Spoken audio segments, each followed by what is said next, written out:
Manhattan could grow by nearly 2 square miles. An artificial island built from scratch in New York Harbor, housing 250,000 people. This isn't science fiction. An economist has drawn up detailed plans, calculated the costs, and argues it could actually pay for itself. But here's what makes this different from every other megaproject you've heard about. This isn't just about housing. It's a gamble to save Lower Manhattan from drowning under rising seas and catastrophic storms. The proposal promises to solve 2 existential crises with one massive construction project. Except there's a problem no one wants to talk about. What if building this artificial island actually makes the flooding worse? If you enjoy massive engineering projects and future technology, make sure to subscribe, like the video, and comment where you think this technology is heading. New York City is running out of space, and it's running out fast. The numbers tell a brutal story. The city builds around 30,000 new housing units every year. Sounds impressive until you realize the population grew by nearly 500,000 people between 2010 and 2018. Do the math. The construction can't keep up. Rents have exploded. Even households pulling in decent incomes now spend over 30% on rent, crossing into what economists call a severe rent burden. Traditional solutions aren't working. Rezoning gets tied up in local battles for years. Subsidies barely make a dent. Inclusionary housing requirements get watered down by developers. Meanwhile, people keep flooding into the city. Then there's the water. Superstorm Sandy hit in 2012, and parts of Battery Park City went underwater. The East Village flooded. The financial district, which has almost no residents but holds trillions in assets, faced massive storm damage. Hurricane Ida in 2021 brought a different kind of terror. Deadly flooding citywide, people drowning in basement apartments. Lower Manhattan sits in a geographic trap. It's the southern tip of an island, exposed to storm surges from multiple directions with nowhere to retreat. After Sandy, officials committed to enormous resiliency projects. The Lower Manhattan Coastal Resilience Initiative alone carries a price tag near $3 billion. Other segments of the waterfront are planning multi-billion-dollar seawalls and surge barriers. Current estimates for protecting the entire lower tip run between $52 billion and $100 billion. So here's the pitch that emerged. What if you could solve both problems at once? Build new land in the harbor, construct it several feet higher than the current sea level, and use that artificial peninsula as a physical barrier. The new landmass would block storm surges from hitting the existing shoreline, essentially pushing Manhattan's front line farther south into the water. Add wetlands and marshes around the perimeter to absorb wave energy, then pack the new territory with housing. Dense Upper West Side style development, creating 180,000 new homes for roughly 250,000 people. On paper, it addresses 2 catastrophic threats. The city needs hundreds of thousands of units. The city needs massive flood protection. Why not tackle both with one project? But this is where the tension starts, because if it sounds too good to be true, that's probably because it is. The proposal comes from Jason Barr, an economist at Rutgers University. In early 2022, Barr published an op-ed in the New York Times laying out his vision for what he calls New Manhattan, using the island's original Lenape name. The scale is staggering. He's talking about 1,760 acres of brand new land, roughly double the size of Battery Park City. That's about 1/8 of Manhattan's current land area, added to the southern tip. The new peninsula would extend into New York Harbor, possibly absorbing Governor's Island entirely and reaching toward Bayonne. Barr argues the financial model actually works. Manhattan real estate sells for around $500 per square foot. Construction costs for landfill and basic infrastructure run closer to $500 per square foot. That leaves a margin of $1,000 per square foot. Multiply that across 1,760 acres, and Barr suggests the project could generate enough revenue from land sales to cover the entire construction cost. He points to the Upper West Side as proof of concept. That neighborhood alone contributes $1.4 billion per year in property taxes. A new district of similar density would eventually become a massive revenue generator for the city. The engineering concept sounds straightforward enough. Build the fill several feet above the current sea level to account for future rise. Ring the perimeter with 250 acres of wetlands, salt marshes, maybe even restored mangroves, that would act as natural sponges during storms. These soft edges would dissipate wave energy before it reaches the built environment. Then construct dense housing throughout the interior. Connected to Manhattan by extending an existing subway line or building a new one. Add ferry service along the new shores. Barr compares his vision to past New York megaprojects, the Brooklyn Bridge, The subway system, Battery Park City itself. Those seemed impossible once, and now they're iconic. The proposal frames itself as pragmatic. New York already spends tens of billions on flood defenses. The harbor gets dredged regularly for navigation. Altering the waterfront isn't unprecedented, so why not do it at a scale that actually changes the equation? Build enough housing to matter, create enough storm protection to save Lower Manhattan. Make the economics work through land value. It sounds almost elegant in its ambition. Except, here's what Barr probably didn't emphasize enough in his op-ed.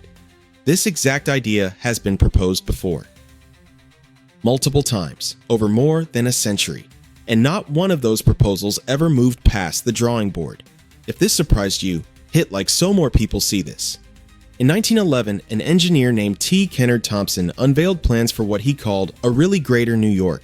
His proposal would make Manhattan a mile wider and 4 miles longer. He wanted to add 2,560 acres of new land to the southern end, even more ambitious than Barr's current plan. Thompson claimed the expansion would create space for immense docks, 5 new subway lines, and entirely new neighborhoods. He estimated the cost at around $500 million, roughly equivalent to building the Panama Canal. Adjusted for inflation, that's about $14.7 billion in today's money. Newspaper editorials treated it as wild but daring.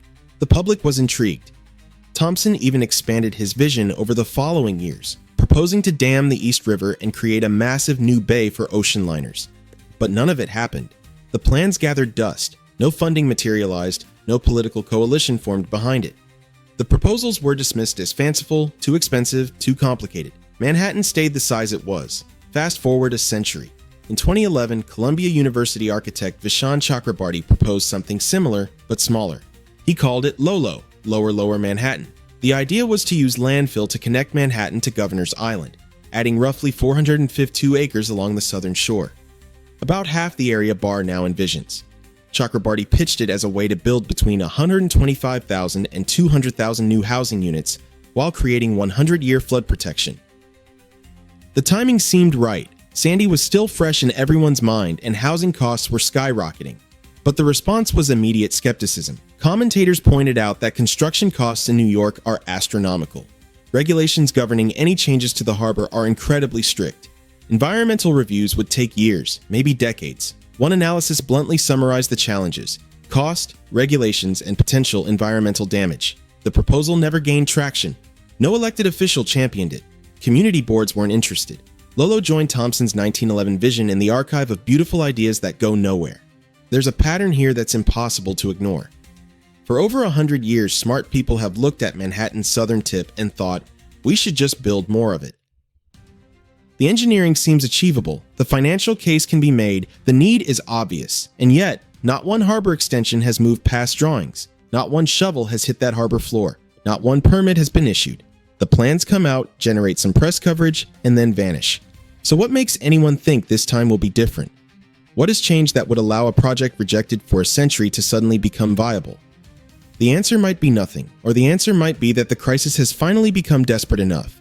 But before deciding which, we need to understand what actually goes into building an artificial island in one of the busiest harbors in the world. Creating 1,660 acres of new land isn't like pouring concrete for a building foundation. It's an entirely different scale of complexity. You're talking about hundreds of millions of cubic meters of fill material, sand, gravel, and rock, that has to be dredged from somewhere else or barged in from distant sources. Dubai used over 120 million cubic meters of sand just for the Palm Islands.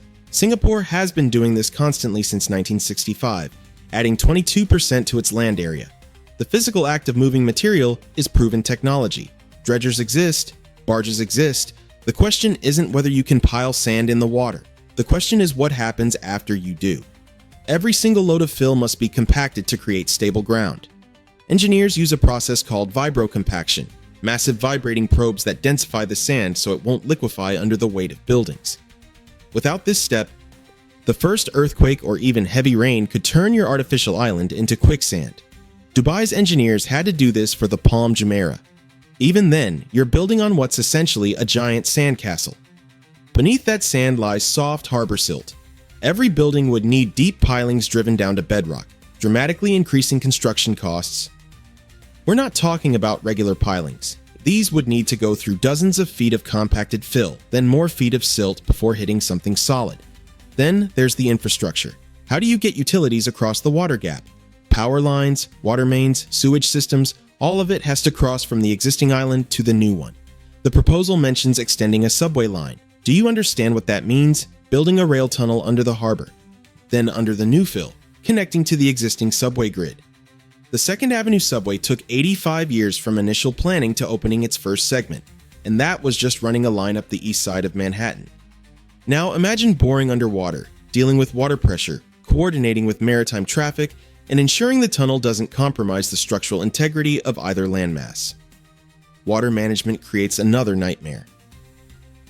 Any new shoreline changes how currents flow through the harbor. Barrier islands and peninsulas typically trap sediment on one side while causing erosion on the other. This isn't speculation, it's basic hydrodynamics. Without sophisticated modeling and careful design, new Mannahatta's breakwaters could accidentally redirect storm surges toward Governor's Island or cause unexpected erosion at Battery Park. The harbor is a system. Change one part and you affect everything connected to it. BAR's plan wisely includes wetlands around the new waterfront. Wetlands can dissipate wave energy, provide habitat, and create a buffer zone. But here's the hidden flaw. Creating functioning tidal marshes from scratch is incredibly difficult. Artificially planted wetlands take years to mature, and many fail. If the fill slopes are too steep or too exposed to wave action, they'll just erode. Even if you build them successfully, these wetlands require long-term maintenance, constant monitoring to keep sand from washing away, to ensure plant species take root, and to manage tidal flows. Natural wetlands evolved over centuries. Engineering them from nothing is a gamble. But the real problem isn't the engineering. The real problem is what's living underwater right now. New York Harbor is recovering. After decades of pollution and abuse, the ecosystem is coming back. Oyster reefs are being reestablished through initiatives like the Billion Oyster Project.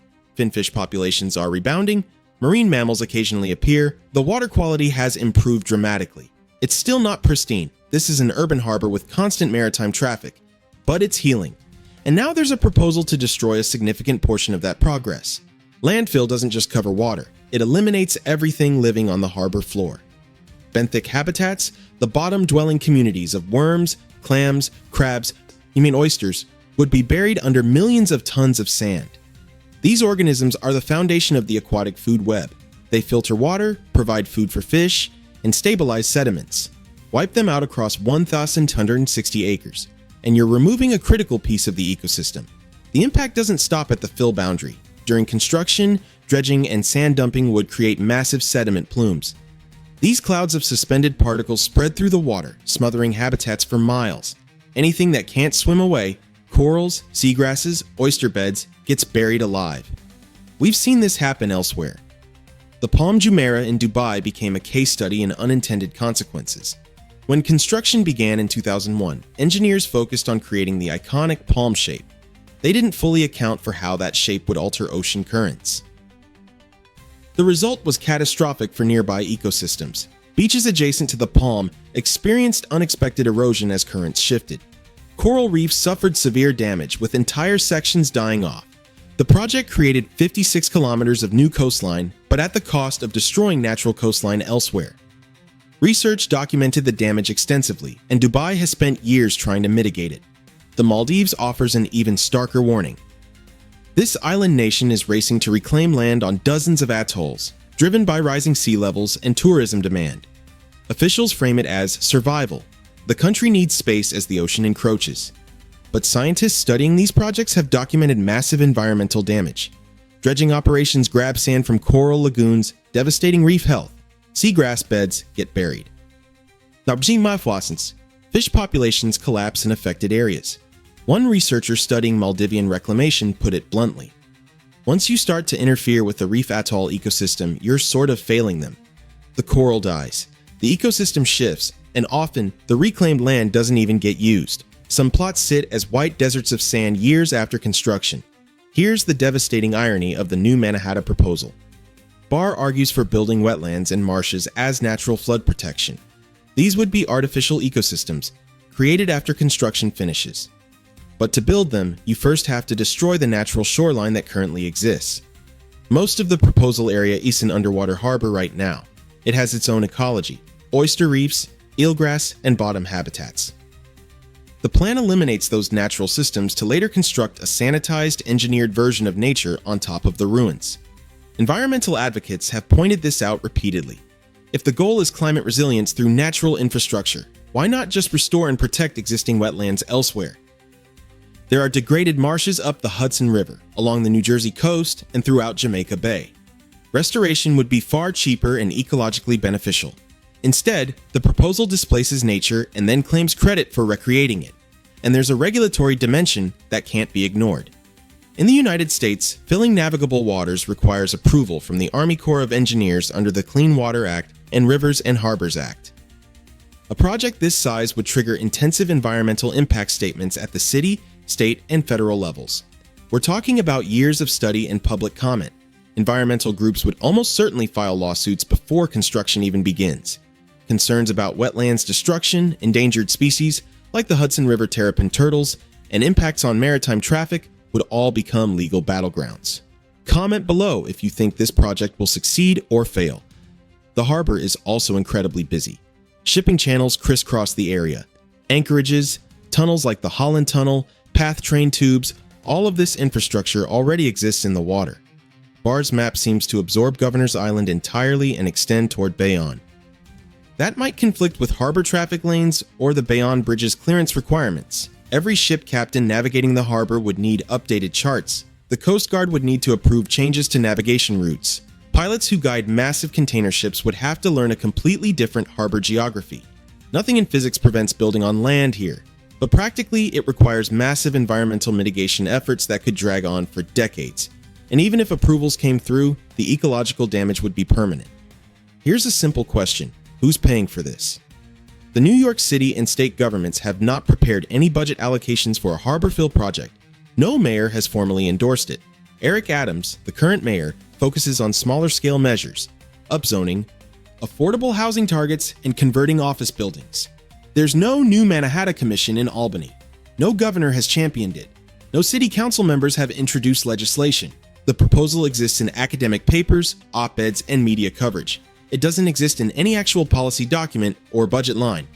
Cost estimates for projects like this are notoriously unreliable, but observers have thrown out figures around $40 billion. Some think that's conservative. For context, T. Kennard Thompson's 1911 proposal was estimated at the cost of building the Panama Canal, about $500 million then, roughly $14.7 billion today. That was for 2,560 acres over a century ago. New Manhattan proposes 1,760 acres in 2025, in one of the most expensive construction markets on Earth, with modern environmental regulations and union wages. Triple the old estimate, and you're probably still underestimating. Meanwhile, the American Society of Civil Engineers estimated that a major flood wall for Lower Manhattan, just the East River Bluebelt and Big U project, would cost between $52 billion and $100 billion. If protecting the existing shoreline costs that much, how much does building entirely new land plus all its infrastructure cost? The numbers become astronomical, and Barr's argument that future land sales would recoup expenses doesn't address the fundamental problem. Someone has to front the capital now. How would this get funded? City bonds? The bond market would demand ironclad repayment guarantees, and pension funds aren't going to bet on a speculative land reclamation with a 40-year timeline. State funds? New York State has countless competing priorities and chronic budget challenges. Federal earmarks? Congress barely agrees on infrastructure for roads and bridges, let alone building artificial islands in New York Harbor. Private investment? What developer wants to sink billions into a project that might not break ground for 15 years due to permitting delays? The timeline compounds every problem. Barr optimistically suggests 15 years just to create the fill, with several more decades to fully build out the neighborhood. But virtually every major New York infrastructure project runs over schedule. The 9/11 Memorial took 12 years. The East Side Coastal Resiliency Project took around 10 years of planning for one park. The 2nd Avenue Subway? 85 years from initial planning to opening the first segment. Assuming New Manhattan could start tomorrow, which it can't, a 15-year construction timeline pushes completion into the 2040s. The housing crisis is urgent now. Climate impacts are accelerating now. Telling desperate New Yorkers they'll get relief in 2045 isn't a solution. Permitting creates its own black hole. New York City's land use approval process is notoriously slow and expensive.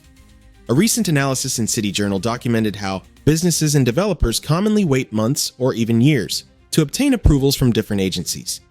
These delays drive up costs and deter construction. For a routine development project, this is frustrating.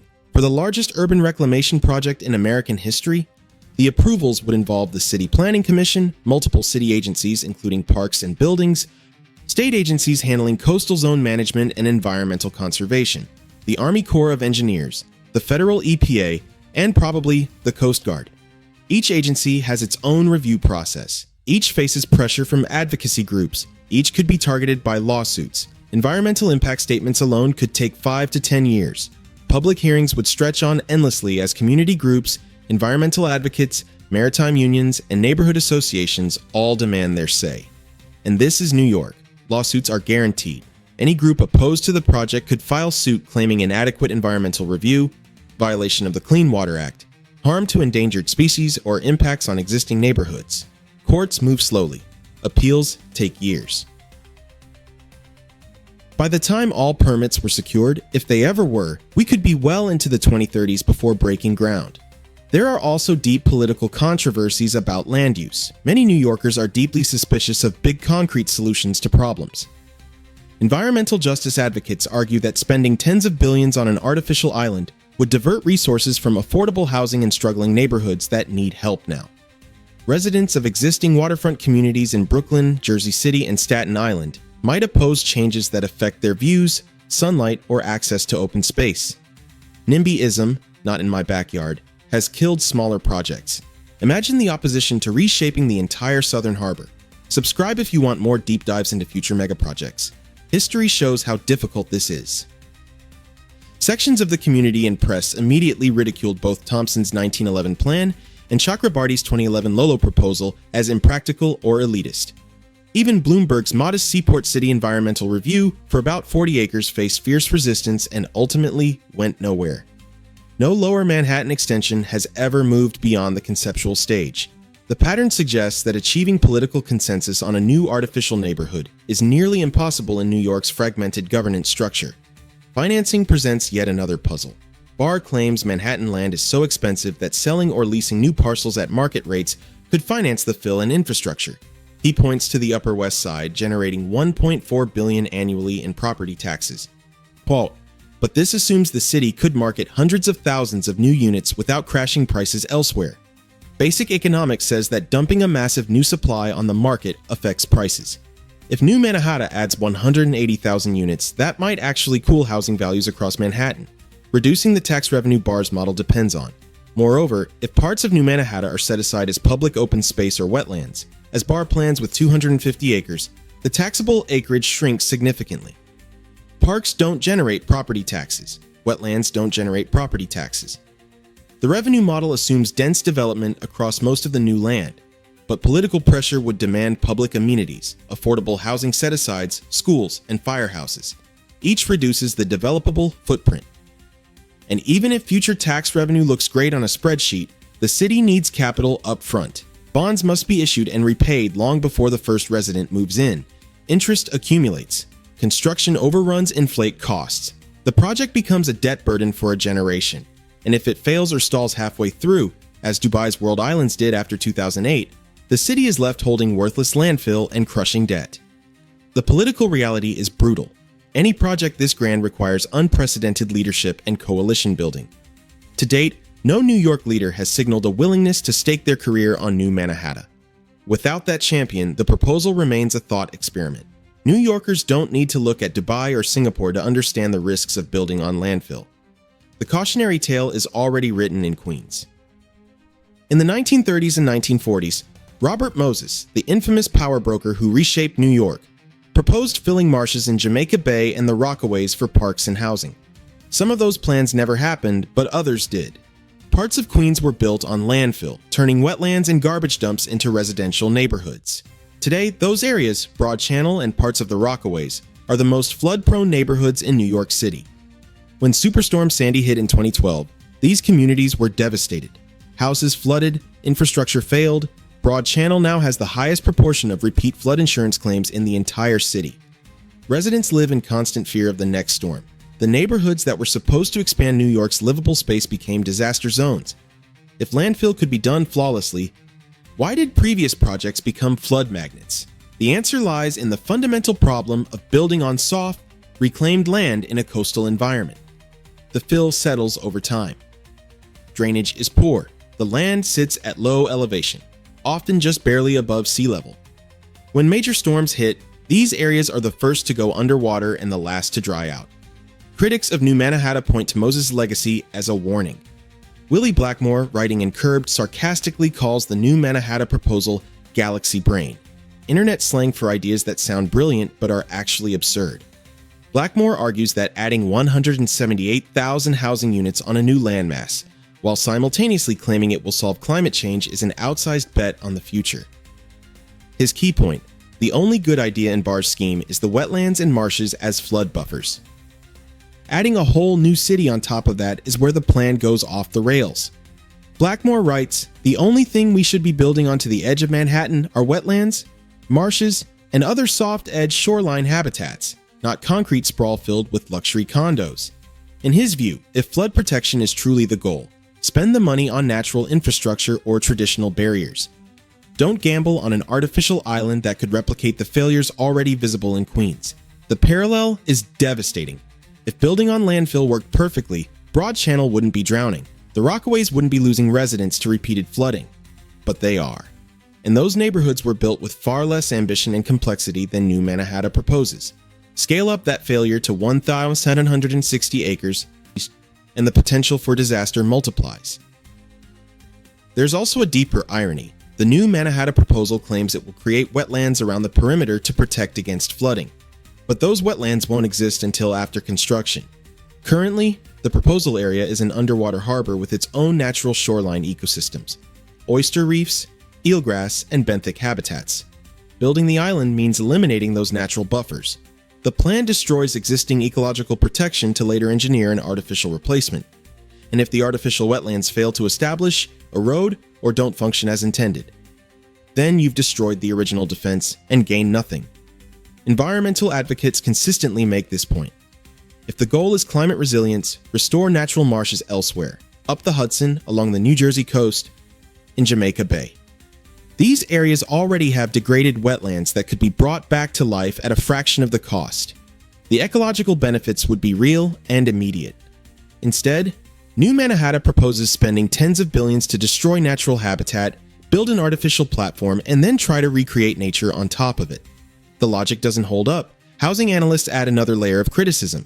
Many of the new units probably won't help the people who need them most. Barr envisions a mixed-income neighborhood, but developing the Manhattan waterfront inevitably attracts premium projects. Even with 20 to 30% of units designated as affordable, that leaves tens of thousands of market-rate condos priced far beyond what average New Yorkers can afford. The project risks becoming an exercise in subsidizing luxury development, creating tax revenue from wealthy residents while doing little to alleviate the acute shortage of workforce housing. Critics ask, if the goal is affordable living, why not upzone existing neighborhoods? Why not legalize accessory dwelling units? Why not convert underused office buildings or city-owned parcels? These approaches are cheaper, faster, and directly address the housing shortage for middle and working-class families. Building a luxury waterfront extension doesn't solve the problem for people struggling to pay rent in the Bronx or Queens. The Moses legacy haunts this proposal. His grand visions reshaped New York, but they also created some of its worst planning disasters. Communities displaced, highways carved through neighborhoods. A landfill that became a flood zone. New Manhattan risks repeating those mistakes at an even larger scale, with even higher costs and longer timelines. And if it fails, if the fill settles wrong, if the wetlands erode, if storms breach the defenses, New York will have spent decades and tens of billions of dollars creating a new disaster zone. The Netherlands built an entire province on reclaimed land.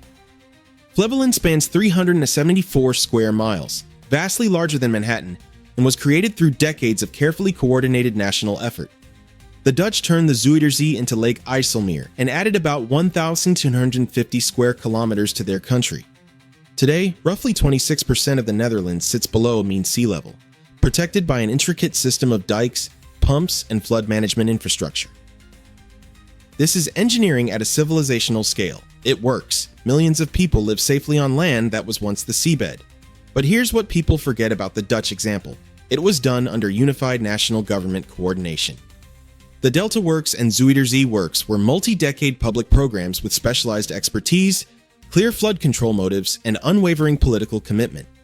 There was no fragmented city government, no competing state agencies, no patchwork of federal permits. The Dutch approach succeeded because the entire nation treated it as an existential priority and built the institutional capacity to execute it. Singapore offers a similar lesson. Since its independence in 1965, the city-state has added 22% to its land area through continuous reclamation. Projects like Marina Bay, Changi Airport expansion, and Jurong Island demonstrate what's possible with meticulous planning and environmental management. Singapore's government relocated coral reefs, monitored water quality religiously, and built underwater nurseries to offset habitat loss. The country treats reclamation as a core state function, with agencies dedicated solely to managing it. The results work because Singapore has the institutional structure and political will to do it right. Now compare that to New York. No unified command, no dedicated reclamation agency, city government battles with the state government, federal agencies impose separate requirements, community boards wield veto power, environmental groups file lawsuits, labor unions negotiate contracts. Every step requires consensus from dozens of stakeholders with competing interests. The governance structure that allowed the Netherlands and Singapore to succeed simply doesn't exist in New York. The failures are just as instructive as the successes. Dubai's Palm Jumeirah became an icon, but it also created serious problems. Construction altered ocean currents in ways engineers didn't fully predict, causing unexpected erosion on adjacent beaches and damaging coral reefs. The exotic palm shape looks stunning from above, but it's inherently unstable. Natural coastlines are straight or gently curved. The concave spaces between the palm's fronds accumulate sediment and create stagnant water. Dubai has spent years managing these unintended consequences. Even more telling, Dubai's World Islands, an archipelago of artificial islands shaped like a map of the world, were never finished. Construction halted after the 2008 financial crisis. Today, the site features partially flooded lots, sunk barges, and abandoned projects. The development company collapsed. Investors lost fortunes. What was supposed to be a luxury destination became a warning about overambition and economic risk. Japan's Kansai International Airport sits on an engineered island in Osaka Bay. It opened in 1994 as a marvel of construction. 10 square kilometers of artificial land built to handle one of the world's busiest airports. But the island sinks roughly 25 centimeters per year under its own weight. Engineers constantly pump grout under the runways to stabilize them. The airport functions, but it requires perpetual maintenance and exists under the constant threat of subsidence. Even massive infrastructure built with cutting-edge technology faces ongoing challenges when constructed on reclaimed land. Songdo, South Korea, offers perhaps the closest parallel to New Manhattan's ambitions. The Songdo International Business District covers 1,500 acres of reclaimed tidelands near Incheon. It was built from scratch as a smart city, with advanced technology and modern design. The project cost over $40 billion and took decades to develop. Today, parts of Songdo are successful. It houses businesses, residents, and international institutions. But it also faces criticism for being somewhat sterile and less vibrant than organic city neighborhoods. And critically, it was built under South Korean national planning with clear economic drivers and a stable long-term commitment. Even then, costs ballooned far beyond initial estimates. The Maldives provides a darker lesson. This island nation faces an existential threat from rising seas, making land reclamation seem like pure survival. Officials argue they need every square meter of new land they can create. But scientists studying Maldivian projects have documented repeated environmental disasters. Sediment pumping to extend beaches and build resort islands has destroyed coral reefs, buried seagrass beds, and eliminated mangrove ecosystems. One official acknowledged the damage, saying, "Coral ecosystems are extremely vulnerable once you start interfering with them." And here's the damning detail. Many reclaimed plots sit unused for years after construction, white deserts of sand that serve no purpose. The environmental destruction happened, but the promised development never materialized. Lagos, Nigeria, offers another cautionary tale. Developers built Eco Atlantic, a $6 billion project designed to protect Victoria Island from coastal erosion while creating a new 10 square kilometer district. The Great Wall of Lagos breakwater was supposed to stop flooding. but critics argue the project simply concentrates flooding elsewhere, pushing water toward poorer neighborhoods that lack protection. The sand pumping may not be sustainable long term, and while some phases have been completed, full build-out remains uncertain. The project became a symbol of environmental injustice. The wealthy get protected artificial land while surrounding communities face worsened flooding. These global examples establish two clear truths. First, large-scale land reclamation is physically possible. Humans have done it repeatedly across continents. The engineering exists, the technology works. Second, success requires enormous resources, unified governance, decades of planning, and acceptance that costs will overrun initial estimates. Even then, environmental trade-offs are severe. Maintenance is perpetual, and unintended consequences are common. The key question for New Mannahatta isn't whether it's possible. The question is whether New York's governance structure, political culture, and economic realities can absorb such an undertaking. History and global precedents suggest the answer is no. Success stories like the Netherlands and Singapore operated under very different conditions. Failures and problem projects like Dubai's World Islands, Kansai Airport, and Maldivian reclamation all share characteristics with what New Mannahatta would face: fragmented governance, cost uncertainty, environmental harm, and long-term risks. New Manhattan forces us to confront a fundamental question about how cities adapt to existential threats. When facing both a housing crisis and a climate catastrophe, how bold are we willing to be? The proposal offers a grand vision: solve two problems simultaneously through transformative infrastructure. Build enough housing to actually matter, 180,000 units instead of incremental thousands. Create flood protection at a scale that changes the equation for Lower Manhattan. Make the economics work through land value appreciation. It's ambitious in a way that echoes the great American infrastructure projects of the past. But ambition without execution is just fantasy. And when you examine what it would actually take to build New Mannahatta, sobering realities emerge at every level. Financially, no plan exists.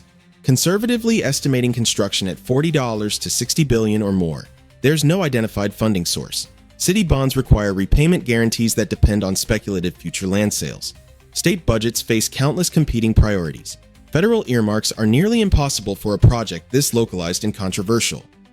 Private investors won't commit to a timeline stretching into the 2040s with massive regulatory uncertainty.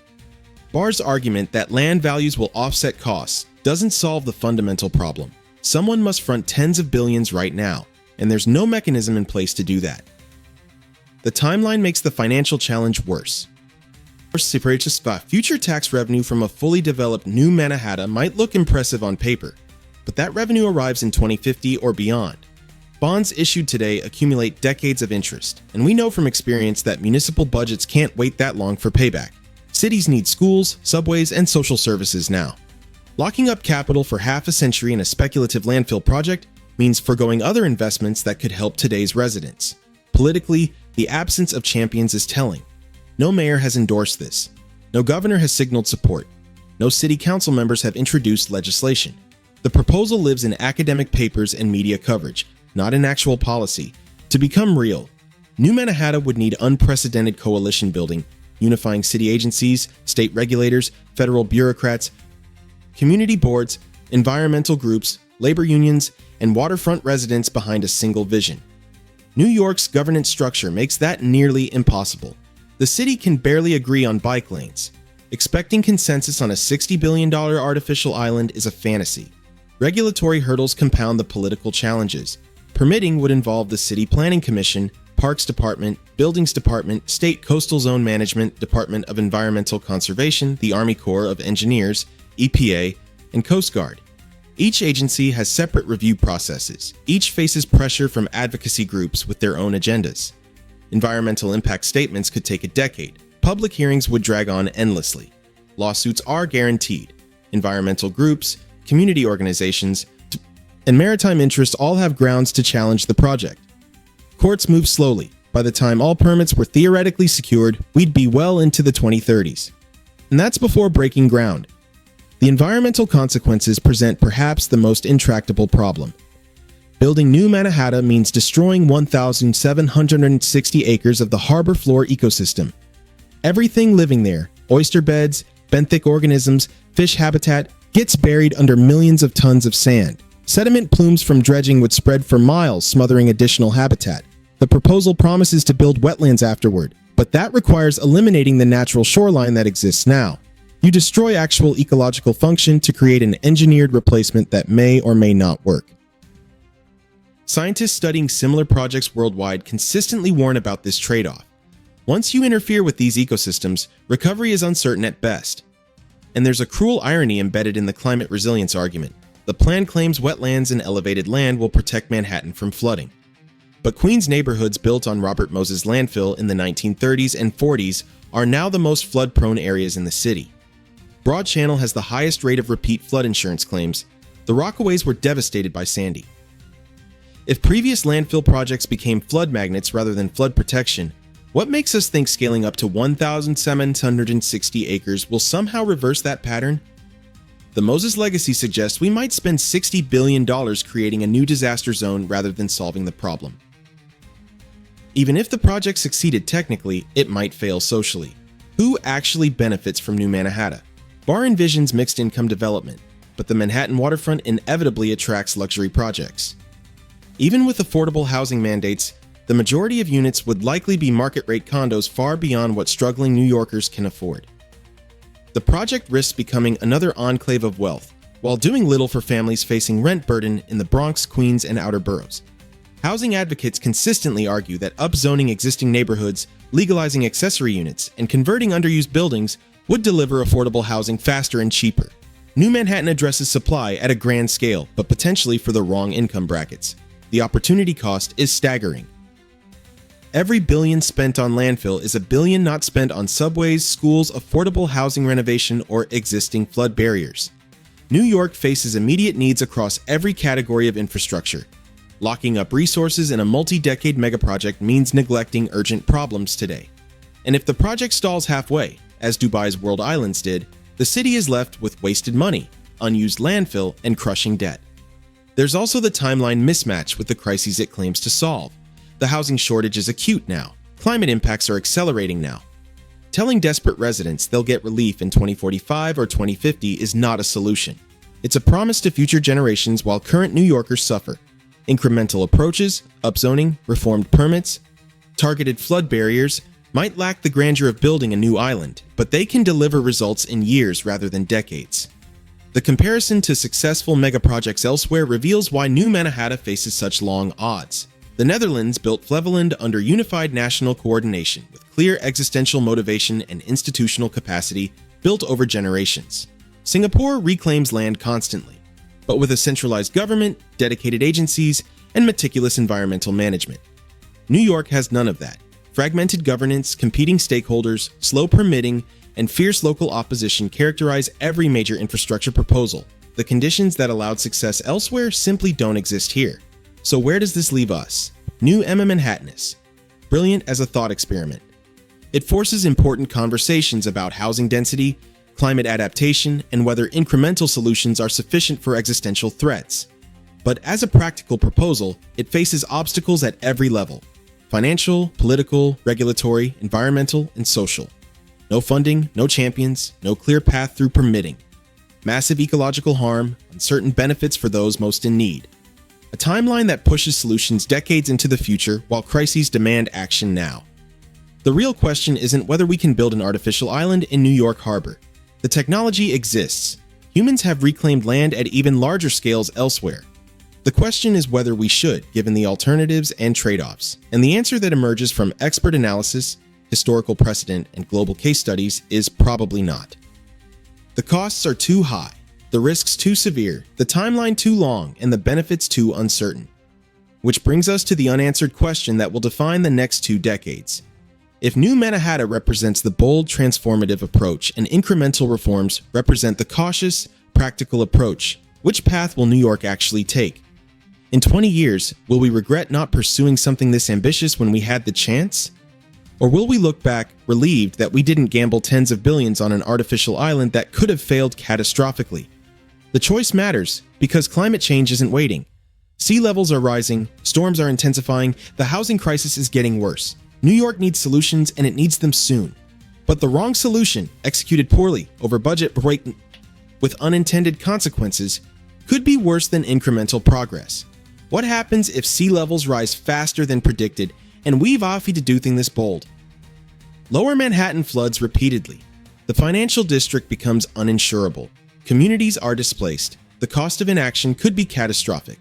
But what happens if we build new Mannahatta and it fails? What if the fill settles wrong, creating a new flood zone instead of protection? What if wetlands erode, leaving expensive but vulnerable infrastructure? What if costs overrun so severely that the city faces fiscal crisis? What if the new neighborhood becomes a luxury enclave while ordinary New Yorkers still can't afford housing? The cost of the wrong action could also be catastrophic. That's the real tension at the heart of this proposal. So, it's not about whether we can engineer an island, it's about whether we can govern ourselves well enough to do it right, whether we can afford the trade-offs, and whether this is the best use of limited resources in a time of multiple crises. Those questions don't have easy answers. For now, New Mannahatta remains what it's always been since Thompson proposed expanding Manhattan in 1911. A beautiful dream that probably stays a dream. The barriers aren't technological, they're human. Political will, institutional capacity, economic reality, environmental ethics, and social equity all stand in the way. Maybe that changes.